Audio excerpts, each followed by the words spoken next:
বিসমিল্লাহির রহমানির রহিম।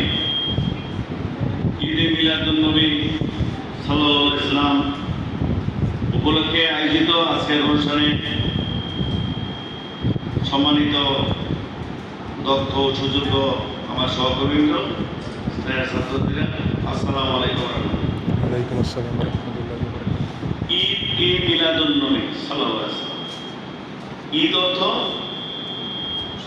খুশি, অর্থাৎ এই খুশিটা আমরা উদযাপন করব। মিলাদুন নবী অর্থ হল জন্মবার্ষিকী।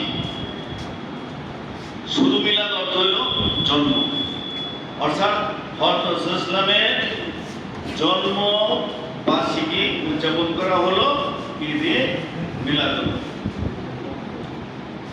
হযরত রাসূলুল্লাহ ইসলাম 570 খ্রিস্টাব্দে 12 রাবিউল আউয়াল জন্মগ্রহণ করেন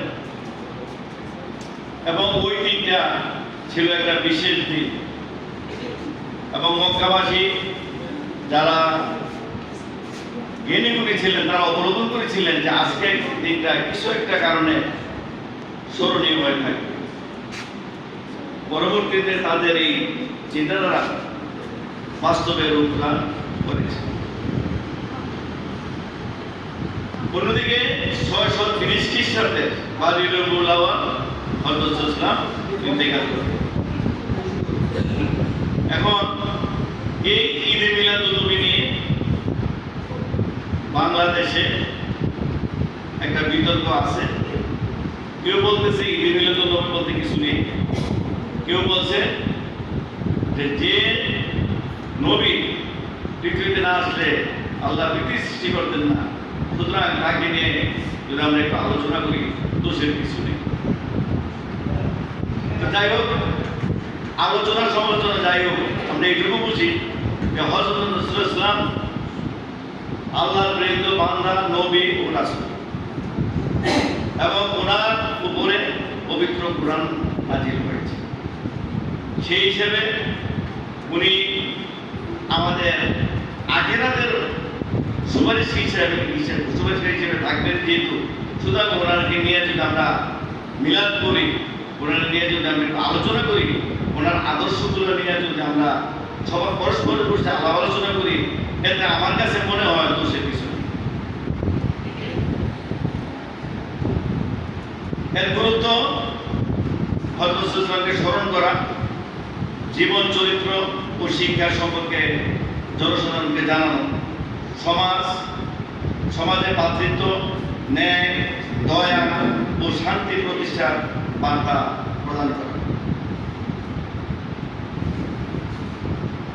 মানব জাতি অন্ধকারে যখন ডুবেছিল, আইন জাহিলিয়াত যুগ, ঠিক সেই সময় হযরত রাসূলুল্লাহ ইসলাম দুনিয়াতে এসেছিলেন আলো হয়ে। তিনি ছিলেন রহমাতুল লিল আলামিন। আল্লাহ বলেন, ওমা আরসালনা ইন্না রাহমাতাল লিল আলামিন। আর আমি আপনাকে সমগ্র বিশ্বের জন্য রহমত হিসেবে প্রেরণ করেছি। তার জীবনের প্রতিটা দিন আমাদের জন্য অনুসরণীয় ও অনুকরণীয়। সততা, ন্যায়, সাম্য, দয়া, ভালোবাসা, পরোপকার, পরিশ্রম ও সত্যনিষ্ঠ জীবন যাপনের শিক্ষায় আমরা পাই তারই কাছে। প্রিয় শিক্ষার্থীবৃন্দ, তোমরা নবী সাল্লাল্লাহু আলাইহি ওয়াসাল্লামের আদর্শ নিজ জীবনে ধারণ করো।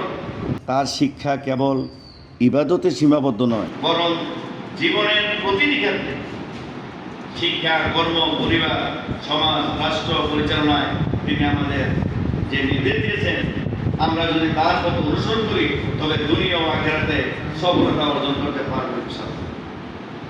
আল্লাহ আবার বলেন, ওয়ালা কাদ কানা লাকুম ফি রাসূলিল্লাহ উসওয়াতুন হাসানাহ, অর্থাৎ তোমাদের জন্য আল্লাহ রাসূলের জীবনী রয়েছে সর্বোত্তম আদর্শ। হযরত ইসলাম বলেছেন, মুসনাদে আহমেদে রচিত হয়েছে, নবী সাল্লাল্লাহু আলাইহি ওয়াসাল্লাম বলেছেন, আমি উত্তম চরিত্র উন্নত করার জন্যই প্রেরিত হয়েছি। এ থেকে বুঝতে পারি সাল্লাল্লাহু আলাইহি ওয়াসাল্লামের শিক্ষা হচ্ছে নৈতিকতা, সৎ চরিত্র ও মানবতা।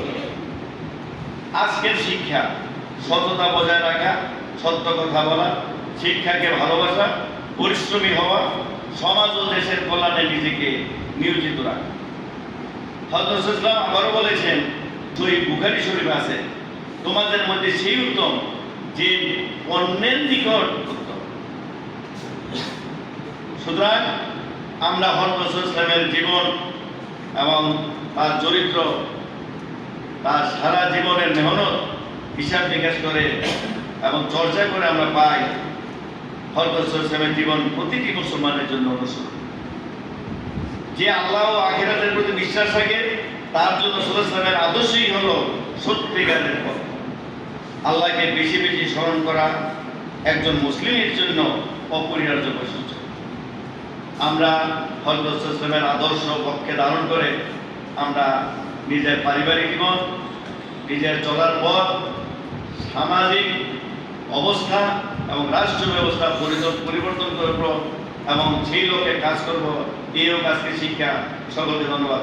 আসসালামু আলাইকুম ওয়া রাহমাতুল্লাহ। তার শিক্ষা কেবল আপনি আবার পর্যন্ত বলেন, সমস্যা হ্যাঁ, নেই। হ্যাঁ। বলেন, সমস্যা নেই।